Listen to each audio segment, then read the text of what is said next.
Right, hello, welcome back to the channel, Darkness to Christ. Today I'm going to do a quick video on why Christian Universalism makes sense and how general Christian theology actually turns people away from God and in many cases destroys or hurts people's souls. Now the reason I'm making this video is because I was just browsing the internet the other day and I saw this video, a very sad video of a child asking the Pope a question, and he gets very upset. Basically the child is asking the Pope that, or saying that his father was an atheist, and does that mean that his father is not in heaven because he's not a believer?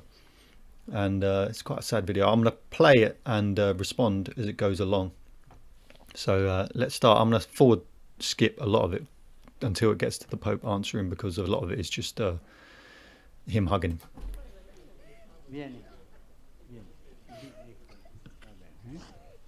Yeah, poor kid. This is one of the reasons most people are turned away from Christianity and God, sadly, because of one bad teaching about an eternal hell, an obsession over hell, rather than the Christian Universalistic take, which makes much more sense. I'm going to skip this bit just shortly because it's just him, the kid asking him the question personally, because he couldn't do it on the mic.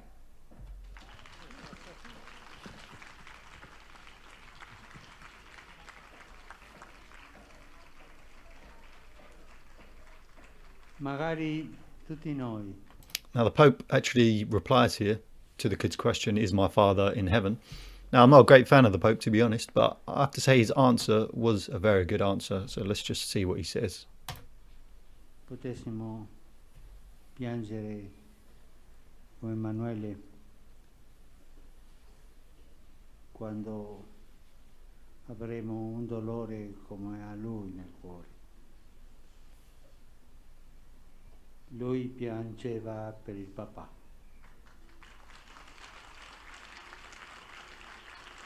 E ha avuto il coraggio di farlo davanti a noi, perché nel suo cuore c'è amore dal papà. Yeah, see, the poor kid was crying because he had love in the heart for his dad. And it does, see, the thing with children is they are very in tune with the spirit, and their hearts are pure, as most people's are generally, if they're not completely blinded by the world. But it begs the question, like, I wouldn't want to see that child's father in hell just for being an atheist. The child certainly doesn't, because he loves his dad. And it begs the question, are we more loving than God? Now, there's only two answers to that. Number one, yes, we are. Or number two, of course we're not. And it's just because things have been taught wrong. Obviously, the answer is number two, we're not more loving than God. God is an all-loving, all-powerful, all-wise God. And he understands these things. Of course, God looks at the heart of people, and he's set up his creation in a certain way. And he's not going to create us and then just to condemn us to hell. And then if we make mistakes in this world, then hell is there as a disciplinary process to return us to the spirit, or to return us to our pure nature, how he created us. Now, he's not stupid enough to create us and play this stupid game of, oh, I'm going to create you, but I'm going to send you into a world where you may turn your back on me because I've blinded you to begin with, and then condemn you to an eternal hell, because it just makes no sense. It's stupid. E io ho chiesto permesso a Emanuele di dire in pubblico la domanda e lui mi ha detto di sì, per questo la dirò. Poco tempo fa è venuto a mancare mio papà. E lui era ateo, ma ci ha fatto battezzare a tutti e 4 figli. Era un uomo bravo. È in cielo, papà?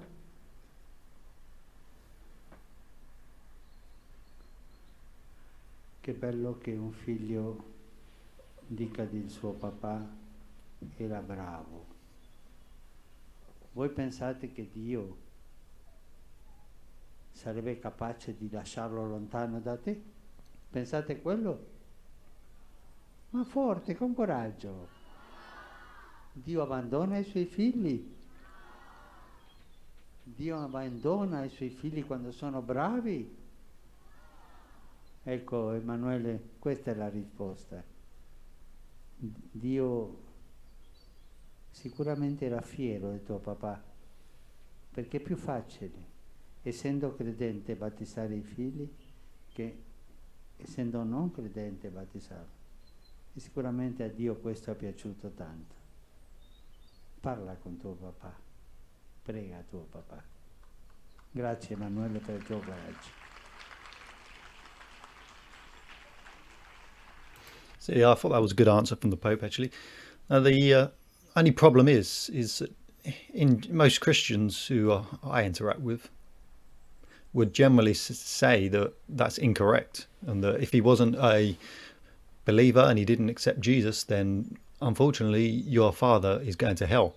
Now I'm not sure if the Pope or they believe that, or obviously no one's going to say that direct to a kid unless you're crazy. Like, yeah, sorry son, your daddy's in hell.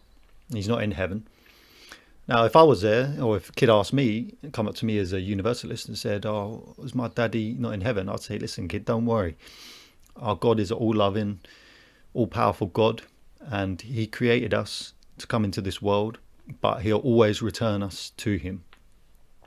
Now, in extreme cases, when people have done really evil in the world, because He's a just God, He's going to have to discipline His children, and that's what hell exists for. It's in the new age, or the next age, sorry, where if you've done certain evils in this world, you're going to have to go into a hellish region before to be purified and disciplined to return to the Father. That's the point of hell. So as Christian University, we don't deny that hell exists, but it's more of a disciplinary procedure.